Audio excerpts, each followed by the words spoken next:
William Somner.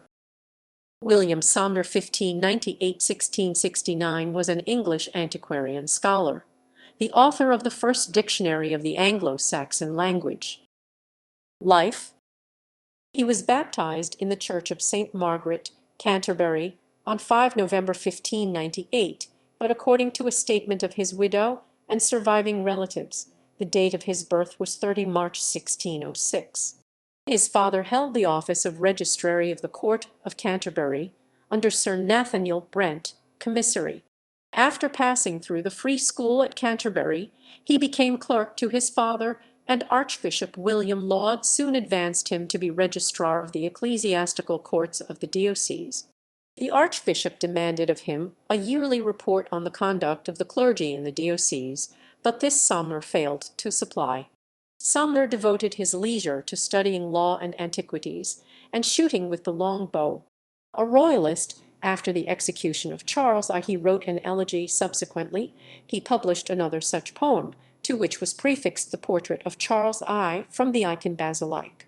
He was imprisoned for some time in Deal Castle for endeavouring to obtain subscriptions to a petition for a free parliament in 1659. At the Restoration he was preferred to the mastership of St. John's Hospital in the suburbs of Canterbury, and he was appointed auditor of Christ Church, Canterbury, by the Dean and Chapter. He died on 30 March 1669, and was buried in the Church of St. Margaret, Canterbury. He was 3 times married, and left several children.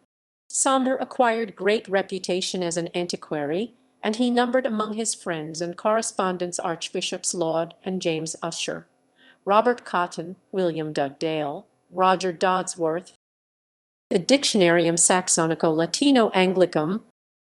In 1657 John Spellman, at the suggestion of Archbishop Ussher, bestowed on Somner the annual stipend of the Anglo.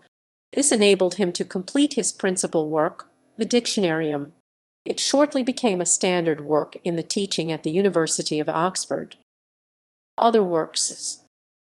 Somner's earliest work was the Antiquities of Canterbury, or a survey of that ancient city, with the suburbs and cathedral, London, 1640, dedicated to Archbishop Laud, reissued 1662. Second edit, by Nicholas Batley, London, 1703. At the suggestion of Merrick Casaubon, he acquired a knowledge of Anglo-Saxon, and then wrote Observations on the Laws of King Henry I, published by Roger Twisden in 1644, with a new glossary. He made collections for a history of Kent, but abandoned this undertaking. A portion of the work was published at Oxford in 1693 by the Reverend James Brome, under the title of A Treatise of the Roman Ports and Forts in Kent, with notes by Edmund Gibson, and a life of the author by White Kennet. Somner completed in 1647 a work on Gavelkind. He also made, but never published, an English translation of the ancient Saxon laws, which had been published in Latin by William Lambarde in 1568. He composed, in reply to Jean-Jacques Chiflet, a dissertation on Portus Ixius, the place where Julius Caesar embarked in his expeditions to Britain, and fixed it at Gessoriacum, now Boulogne-sur-Mer. Somner also drew up Adverba Vetera Germanica VCL, Justo Lipsio Ipist. Cent. Roman 3. Ad Belgas Ipist. Roman 4–4 Collective. Noti, published in the appendix to Merrick Casaubon's De Quatuor Linguis Commentatio, 1650.